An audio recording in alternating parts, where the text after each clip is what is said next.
européens ou Est-ce développés. qu'il y a le début véritablement d'une volonté, d'une réforme à ce sujet en ce moment? Commençons par la croissance, puisque je l'ai citée comme un ingrédient important.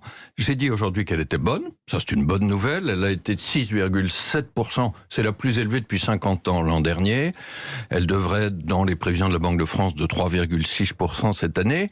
Mais si nous ne faisons rien, nous revenons, une fois l'effet Covid, le rattrapage Covid dissipé, nous revenons dans 2 ans en dessous de 1,5% de croissance. Et ça, c'est pas assez. Nous, à la Banque de France, nous estimons qu'on peut rajouter 1,5 point à cette croissance, 0,5. Comment ? Et ça changerait tout. Alors, nous parlons de ce qu'on appelle la croissance potentielle, pardon de ce terme des économistes, mais si vous voulez, c'est la vitesse de croisière de l'économie française, une fois qu'on neutralise les variations de la conjoncture. Et pour gagner ce 0,5, il y a en gros un tiers de réformes européennes. C'est la transformation numérique et c'est la transformation écologique. Et ça, je dirais que c'est en assez bonne voie. Il y a eu un plan de 750 milliards d'investissement de l'Europe. Il y a un plan de transformation climatique. Et puis, il y a 2 tiers français. Et c'est ça dont on va parler plus, parce que c'est ça qui est décisif. Bien.